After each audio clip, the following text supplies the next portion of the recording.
की, जो पेशे से एक इंजीनियर थे, जिन्होंने मुसलमानों की सबसे मुकद्दस यानी पवित्र माने जाने वाली दो मस्जिदें, जिसे हम मस्जिद नबवी और मस्जिद अल हरम के नाम से जानते हैं, इसको डिजाइन किया यानी बनाया, उनका नाम है मोहम्मद कमाल इस्माइल। मस्जिद नबवी को बनाने वाले इंजीनियर मोहम्मद कमाल इस्माइल ने मस्जिद बनाते वक्त ऐसा क्या देखा जिसने सबको हैरान कर दिया था?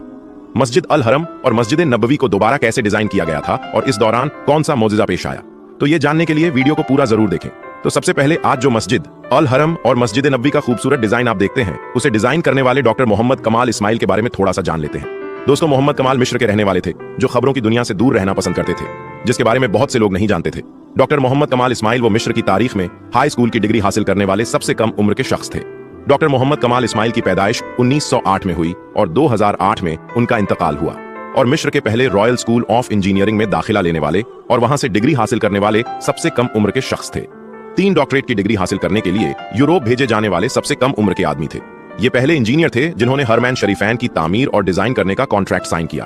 किंग फहाद और बिन लादान कंपनी के कोशिशों के बावजूद उन्होंने अपनी इंजीनियरिंग डिजाइन और आर्किटेक्चर निगरानी के लिए एक पैसा भी लेने से मना कर दिया। जब डॉक्टर मोहम्मद कमाल इस्माइल ने लाखों का चेक लौटाते हुए बिन लादान से कहा, मुझे 2 मुकद्दस मस्जिदों में काम करने के लिए पैसे क्यों लेने चाहिए? अगर मैं ऐसा करता हूं तो मैं आखिरत में अल्लाह ताला को क्या मुंह दिखाऊंगा? इसीलिए उन्होंने एक पैसा भी अपने काम का नहीं लिया। दोस्तों, आप देख सकते हैं मस्जिद अल हरम का कंस्ट्रक्शन कॉस्ट ही उस वक्त $100 बिलियन से ज्यादा आया था। तो डॉक्टर मोहम्मद कमाल इस्माइल अगर चाहते तो कितना पैसा कमाते, लेकिन उनका ईमान देखो, उन्होंने एक पैसा भी लेने से इनकार किया। उन्होंने 44 साल की उम्र में शादी की, उनकी बीबी ने एक बेटे को जन्म दिया और उनकी बीबी का इंतकाल हो गया। उसके बाद वो अकेले रहे और मौत तक अपना पूरा वक्त अल्लाह की इबादत में लगाते रहे। उन्होंने 100 साल की उम्र पाई और पूरे 100 सालों में उन्होंने मीडिया, अखबार और बहुत सारी सुर्खियों से वो गुमनाम रहकर 2 मस्जिदों की खिदमत में उन्होंने वक्त गुजारा। दूसरी मर्तबा इन दोनों मस्जिदों को बनाने का काम अल्लाह ने सिर्फ मोहम्मद कमाल इस्माइल को ही क्यों दिया? क्योंकि कुछ ऐसी बातें हैं जिनकी बिना पर अल्लाह ताला ने इन मुबारक काम को डॉक्टर मोहम्मद कमाल इस्माइल से ही करवाया। हरमैन शरीफैन में बिछाए गए मार्बल की बड़ी दिलचस्प और मशहूर कहानी है। इसे सुनकर आपका ईमान ताजा हो जाएगा। ये वो पत्थर है जो हरमैन शरीफैन में लगा है।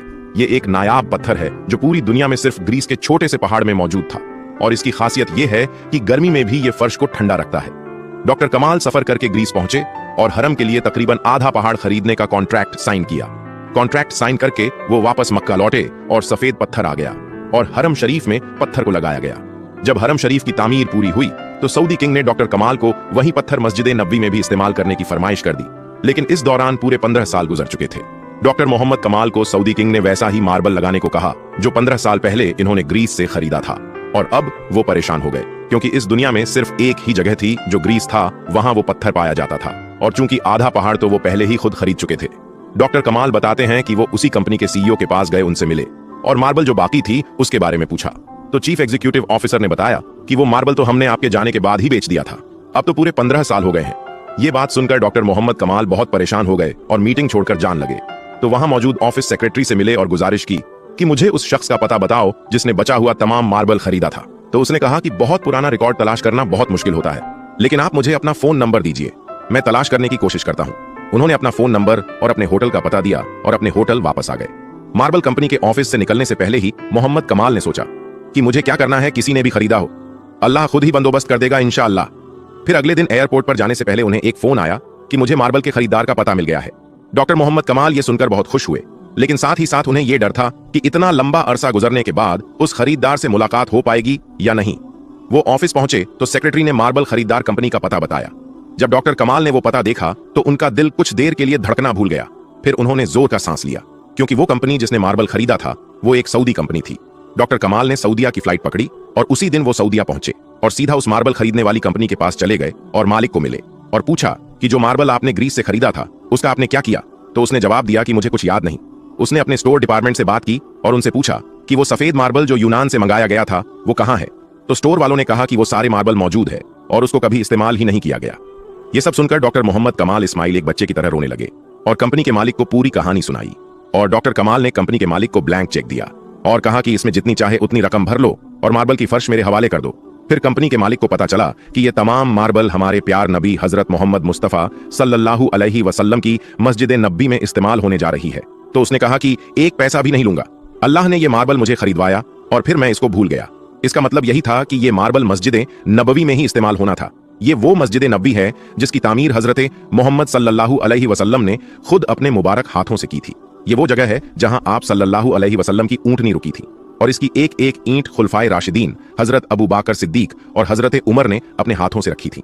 वो कितने खुशकिस्मत लोग हैं जिनको अल्लाह ने अपने दो मुकद्दस मकामात की तामीर के लिए चुना, जहां तमाम मुसलमान, हर जगह के, हर देश के, हर इलाके के मुसलमान उस जगह आकर एक हो जाते हैं।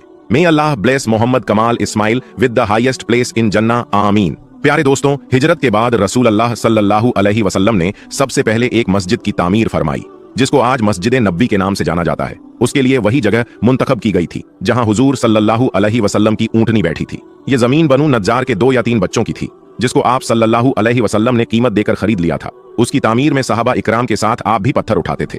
सहाबा इकराम जोश में यशार पढ़ते थे और आप भी उनके साथ आवाज मिलाते और ये पढ़ते, जिसका तर्जुमा ये है, ए अल्लाह, असल उजरत तो आखिरत की उजरत है, ए अल्लाह, अंसारो मुहाजिरीन पर रहम फरमा। ये मस्जिद इस्लाम की सादगी की सच्ची तस्वीर थी। इस मस्जिद के 3 दरवाजे बनाए गए थे। दरवाजे के दोनों पाए पत्थर के और दीवारों कच्ची ईंट और गाड़े की बनाई गई थी। सुतून खजूर के तनों और छत खजूर की शाखों और पत्तों से तैयार की गई थी। किले की दीवार से पिछली दीवार तक 100 हाथ की लंबाई थी। ये मस्जिद सिर्फ नमाज अदा करने के लिए ही नहीं, बल्कि इस्लामी तालीम के लिए एक दरशागाह और दावतों तबलीग दुनिया के सारे मसाइल को हल करने के लिए एक मरकज भी थी। इसके इमाम अल्लाह के नबी सल्लल्लाहु अलैहि वसल्लम और इसके नमाजी साहबा इकराम जैसे मुकद्दस हस्तियां थीं। सुभान अल्लाह। प्यारे दोस्तों, हुजूर अकरम सल्लल्लाहु अलैहि वसल्लम के रोजाए मुबारक के ऊपर जो उभार दिखता है, बहुत से लोगों के मुताबिक कहा जाता है ये एक शख्स की कब्र है और बाज लोगों का कहना है कि ये एक खिड़की है। मगर दोस्तों, जब गुंबदे खजरा की खिड़की यानी इस उभार को खोला गया तो मदीना मुनव्वरा में ऐसा करिश्मा हुआ जिसे सुनकर आपका ईमान ताजा हो जाएगा। आज की इस वीडियो में जब आप खुद देखेंगे तो हैरान रह जाएंगे। इसलिए आपसे गुजारिश बस इतनी सी है कि इस वीडियो को आखिर तक जरूर देखिएगा। दोस्तों